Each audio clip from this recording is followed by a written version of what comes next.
Hello and a very warm welcome to the old shop from me and my Christingle, which I made just a little while ago. I will talk about a little bit later in the video. So I hope you'll enjoy this episode and I wish you a very, very happy 2023, which has just begun.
I said in the last video that we'd come back and have a look at my project, so I'm just going to show you what I've been doing.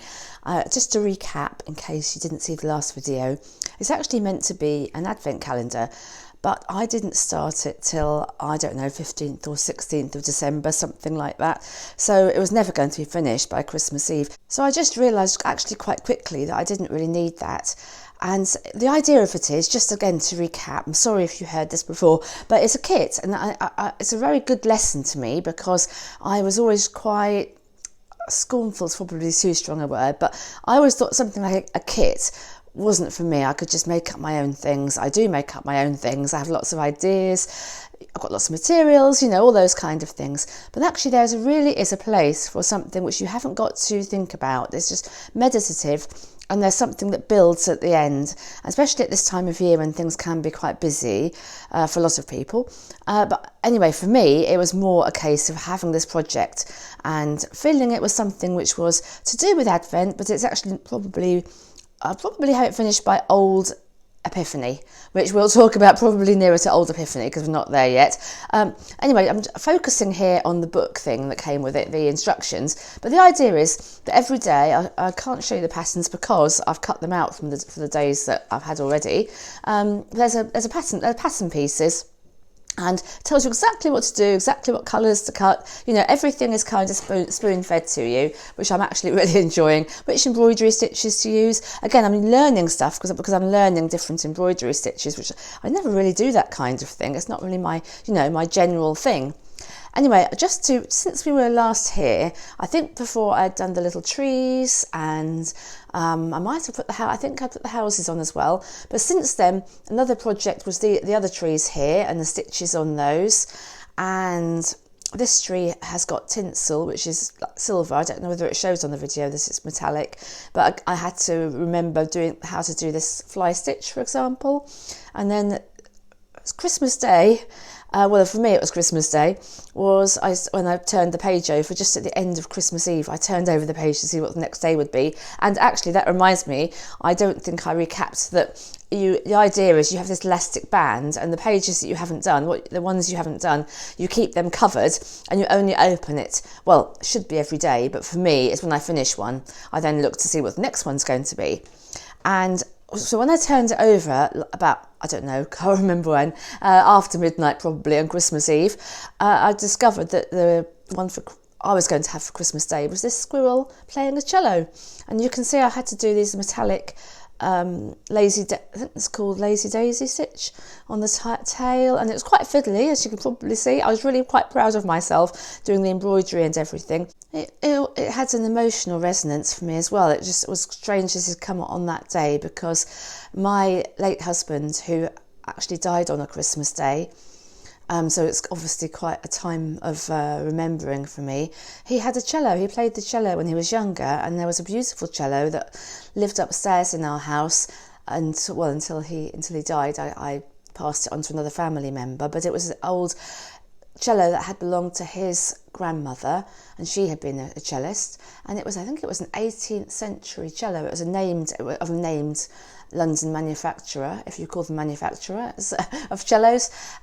Anyway, had it been in really good condition, it would have been worth a lot of money, but it had been mended, so it still had some interest and value, but not what it would otherwise have had. Anyway, that wasn't really the main point. The main point really was that the squirrel playing the cello jumped out at me, and I didn't know beforehand, of course, it was going to be that, because of what I just told you about not looking until the day. Anyway, the squirrel was a lovely one for me, and it took me 2 or 3 days probably of doing little bits and pieces to get that one done. But probably my favourite, just because it was such an achievement for me, was these little birds in the nest, and they've got metallic little bits on their wings and metallic eyes and little beaks. And if I put my hand here to show you the size, it is really, really small. I don't know if my hands are a bit dirty, I've been in the garden, but really, really tiny, as you can probably see. So I was very pleased with that, and something else about it, which I hadn't realised until I got going on it really, is the different little bits of it. You could obviously emulate again. I could use those pattern pieces and just make a little birds on the nest thing to give to somebody, on a little pouch or something. This one here is what I'm doing at the moment. It's a hare playing a drum. It will be. Obviously, it doesn't look that much like it yet, but that will be what that one is. I cut that one out last night, so I'll sew that one, or start sewing that one today. And then I think the day before it was this stripy cat on a log. I mean, it's all simple stuff. I know, really. It's folk art, you'd call it, and it's probably not something I'd even, if I was going to make it up, it's not the kind of thing I'd be making up. Oh, well, another day was the moon with silver stitching on, and I put silver stitching onto the snow to make it sparkle, which again you probably can't see in the video, but if you hold it under the light it will sparkle. And that makes it all the more interesting for me really, because it is something I probably wouldn't otherwise have done. And when the scene's finished, which I think will be on or before Old Epiphany, then I'll have a beautiful scene that I can bring out each Christmas, and I might make it into a cushion, or I might have it as a wall hanging as I have up at Christmas. Anyway, I definitely would do it again. It really has been a really, really joyful experience. I did say I'd show you, so that's why I'm showing you again. It was such a bright afternoon that I decided to go out and have a look for the source of the 100 stream yet again. This is, I think, the 3rd time that I've tried this. It is within walking distance of the cottage, and I'm very interested in the sources of rivers and streams that lead to rivers, and I think that's something that my husband instilled in me. We used to love to go out on our bikes along the old railway line with flasks and our lunch, and looking with our map for something. We'd have something in mind, like a prehistoric site, or in the case I'm thinking of, it was the source of the River Mermaid, which was called the Mermaid's Head. And we'd seen where it should be on the map, and we had to just go along the old railway line for a while, and then we had to follow our noses really, and we did indeed in the end find a little pool with a little misty patch in the middle, which was the spring, and it was a very exciting moment, and it was the last time we were able to do anything like that, as it turned out. So I've been trying to find the source of the 100 stream since I've been here really, or since I realised it was very close by along the lane somewhere. Anyway, I've tried twice, and I think I've probably recorded both of those times on previous videos, certainly one of them. And I've got it just a little bit wrong, because it's easy to get mixed up with the drainage ditches and channels that are dug for the agricultural purposes. So this time I'd looked really closely at a digital map, and I think I could definitely see that you had to look on the other side of the big road, as I call it, because it goes under the road and then out the other side and curves around. So what better day than this beautiful, beautiful day to go out and have a look for it. So what you're seeing here is just the sights along the lane and the sheep, beautiful blue skies, and it was a very, very good day for geese. I don't know why they were so active, but I'm not going to talk too much at times because I'd love you to hear what I was hearing, the many skeins of geese that came over while I was out on my walk.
By this time I was approaching the end of the little lane, and you could start to hear the traffic from the coast road along the end.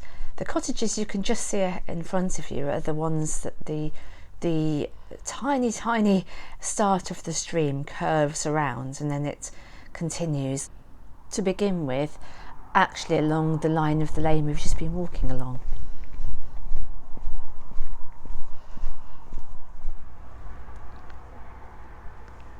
I'd say the source is somewhere here. It's a really strange arrangement. I've crossed the road.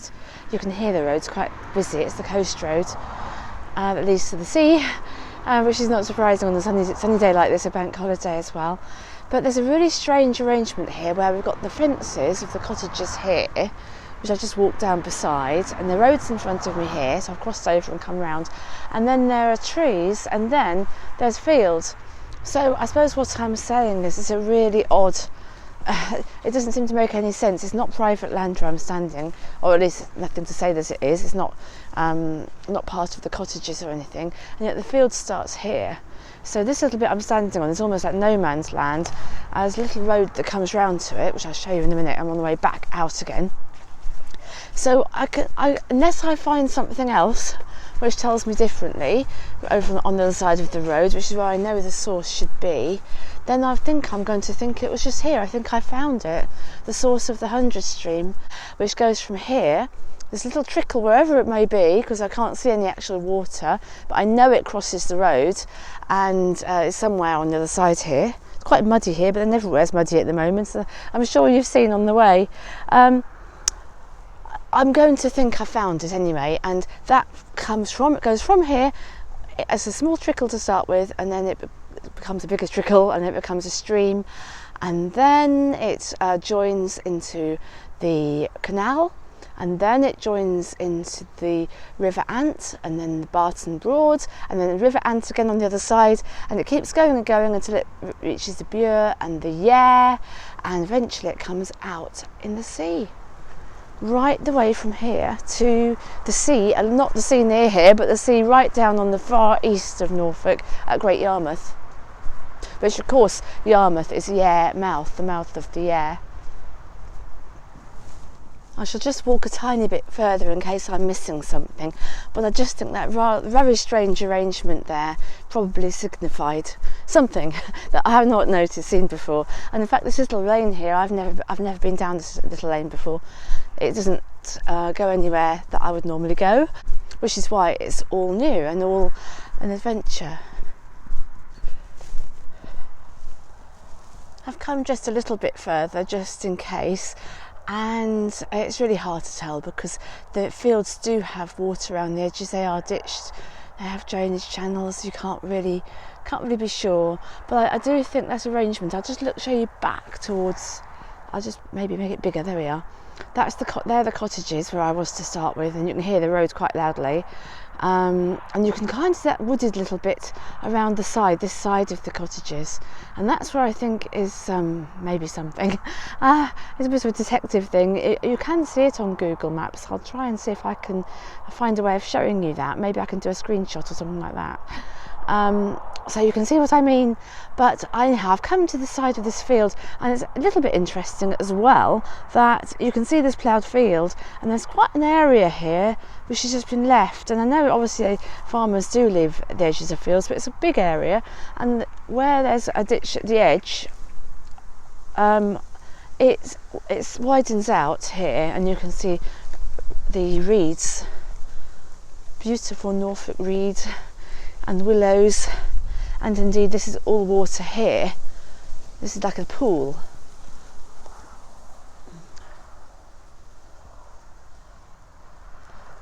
Between the edge of the field and the boundary. In fact, I tell you what, because this is a little pond, which is very unusual here. I haven't seen anything like this. I keep saying that, but I think that we might have found it here.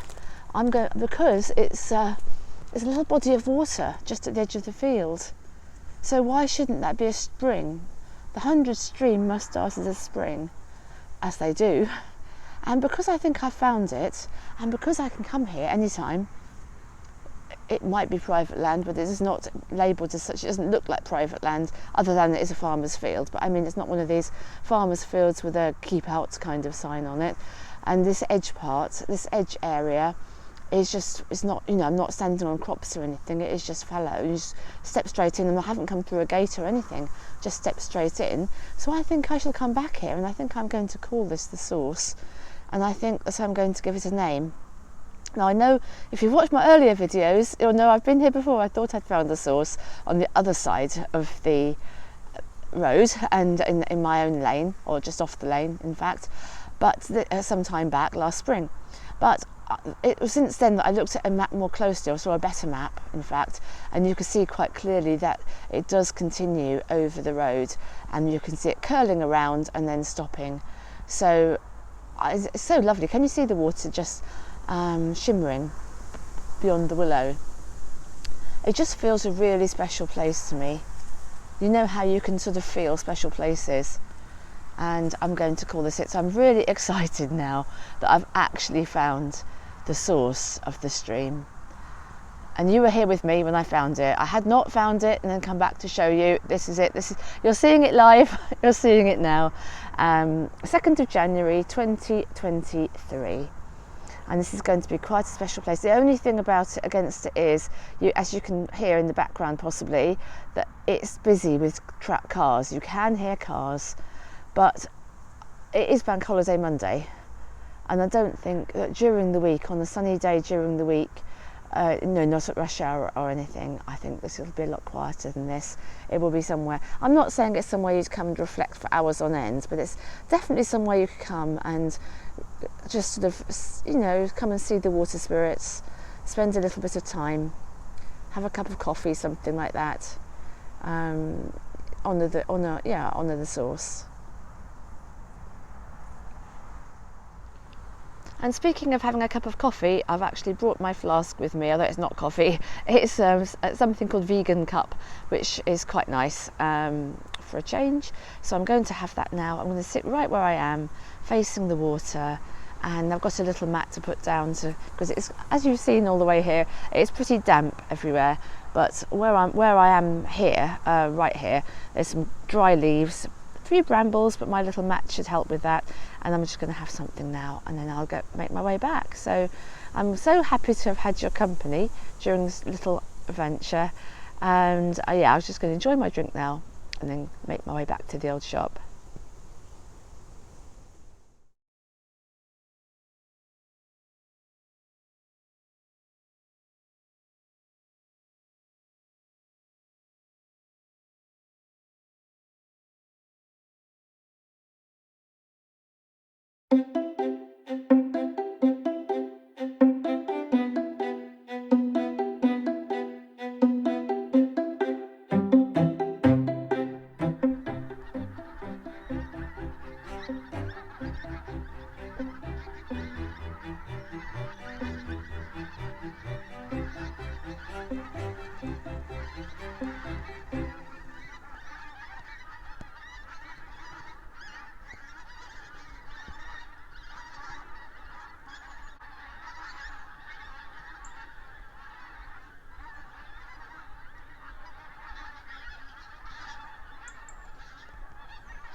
I got the map graphic up, and you can see how the Hundred Stream goes along the lane under the big road and around those cottages, exactly where we were looking, between the cottages and the field. Now, where it actually shows it ending on the map isn't where we were sitting, but I'm really happy that we did find the right place, or so close to the right place, and you were there too. Yesterday afternoon I made this strange object with a group of friends online. It's a Christingle, and I thought I'd just talk a little bit about it and show you what I'm going to do with it. I'll tell you a little bit about the custom behind it as well. It was traditionally a Christian idea. In fact, it still is used a lot in churches as a way of involving children quite often.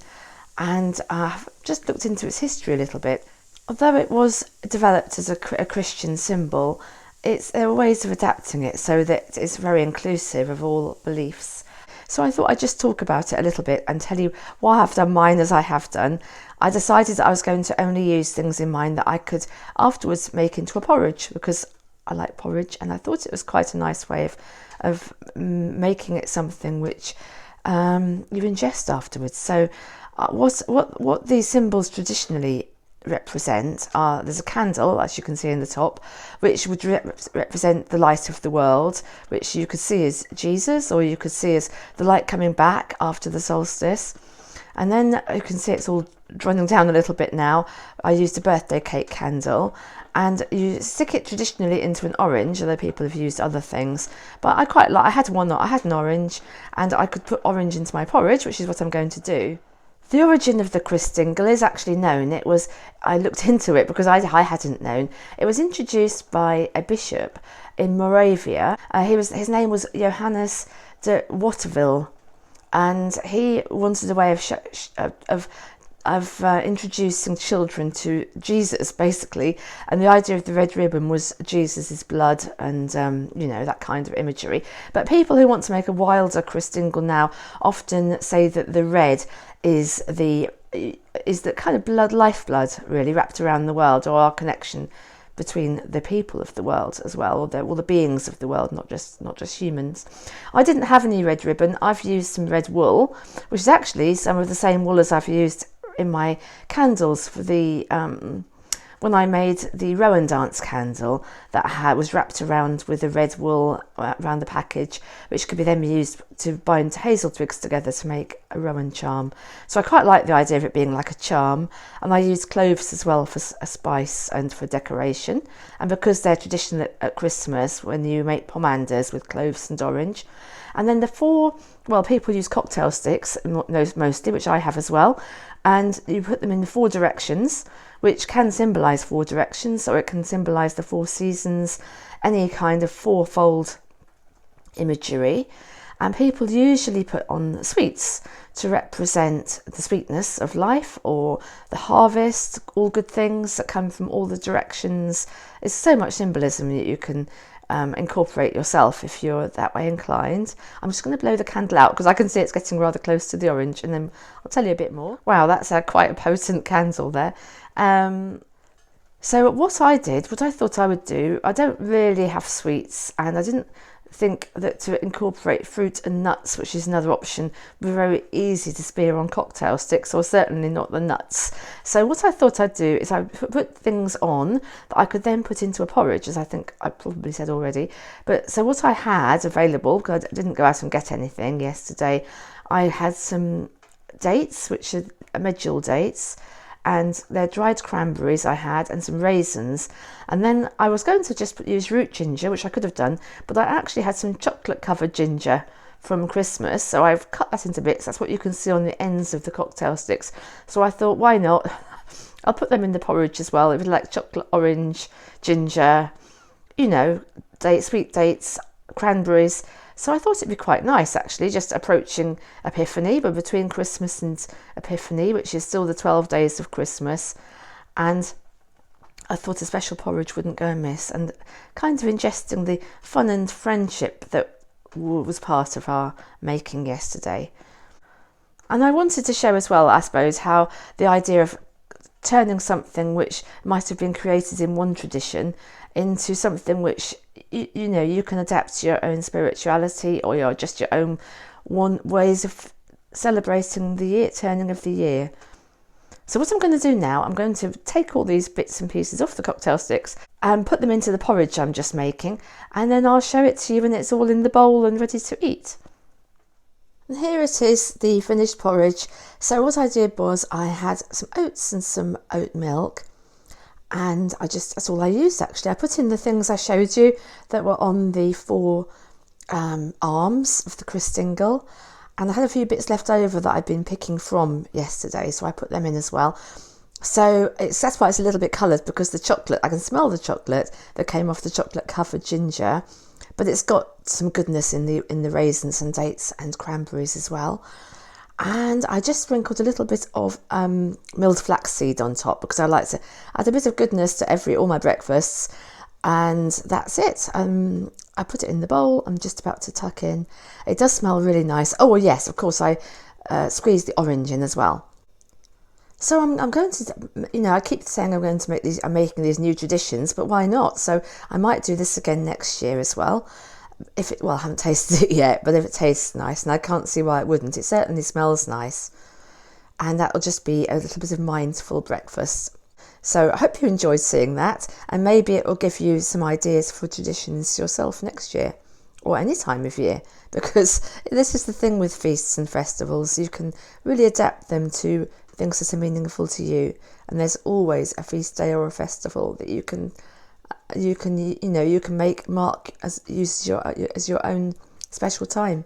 Well, I have to say it's really good, and the ginger adds a bit of an inspired touch, because I suppose it gives a bit of the spice of life as well if you look at it symbolically. But once it's heated up, it really has softened and become really hot and gingery. It's really made its presence felt in this porridge. So recommended. I've never thought of putting chocolate covered ginger into porridge before, but I definitely recommend that if you have any left over in the house from Christmas. I just thought I'd pause while I'm eating it. It is really, really, really nice. I really definitely recommend it. So having said that it was invented, the idea of the Christingle, in 1747 in Germany. And by the way, the word Christingle is thought to come from Christkind, which is Christ child, which makes sense. But the idea of it was popularised here in the UK in 1968, so it's quite a precise date as well, by a man called John Pensome, who thought of the idea of using the idea in this country to raise money, make a Christingle service which would raise money for the Children's Society. So I suppose it's heading up for 60 years ago now that it was. Can that be true? Yes, it can. That it was popularised in the UK, and it is almost a household word now, I think, Christingle.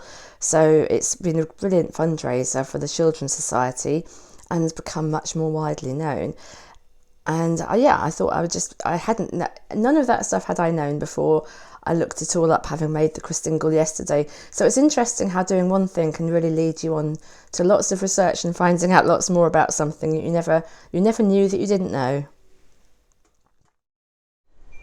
It's a very sunny and breezy day today, very breezy, but it wouldn't be a visit to the old shop without a quick look in the garden. And I was given for Christmas by my brother and his family 2 fruit bushes, which couldn't be a nicer present. So here they are, a loganberry and a goji berry. And I've just been out here this morning finding some places to put them along the wall here, which is south facing and southwest facing, because it curves around a corner. So I found some places I think they'll be beautifully sheltered and hopefully will do well. This here is a telegraph pole, which I know is not very pretty, and it's a cable that runs right across the garden, about 2 foot under the ground, which is not exactly ideal, but you know, it is what it is. So on one side here, there's a lovely winter, for winter interest anyway, a dogwood, which I think was called something like Annie's Orange, possibly. And on the other side, there's an apricot tree here, and in front of it, I think there's a blackcurrant bush, or it's certainly, probably blackcurrant, I should think. I've got quite a few fruit trees and bushes along this side. Loads of work to do to clear and make ready, but you know, it's beginning. It's only January. It happens to be a mild day, so you start to look at all the stuff that needs doing. But I should gradually get some things done. I'm much more positive this year, but I think when you see all the bindweed laid low, like down here, you can start to see the bones of the garden a lot more, and you can see across here into the forest. So I can see my way clear now to clearing through on clement days like this. It really is very, very lovely. I'll just show you before I start planting the alder tree, because the catkins are out in full force now. My little baby alder and the cones, which I think we've talked about before, the way it has the cones and the catkins at the same time. No leaves yet, of course, but when the leaves come out, there are usually some catkins and some cones still on the tree. So it's a really unusual and beautiful sight. This probably sounds like a cliche, but you know, it is definitely true that each tree has so much its own personality, and they have amazing things about them that no other tree has. And I love that about the alder. I'm just really grateful that it's actually happy in the garden here. It's really tall. I can go up, up, up. I mean, I don't know how much taller than me it is now, but a lot taller. Maybe approaching 3 times my height from being a little tiny baby hedge plant.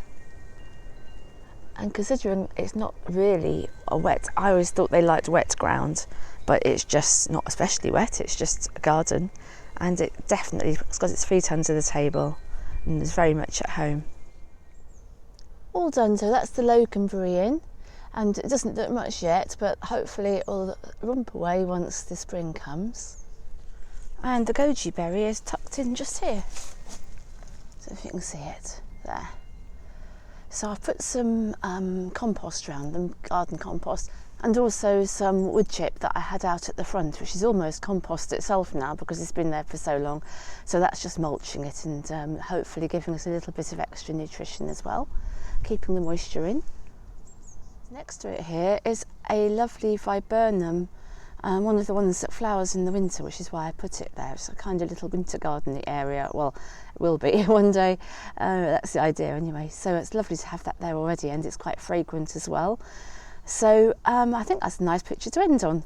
So I wish you a very happy, almost New Year, and thank you for joining me this time, and I look forward to seeing you again very soon.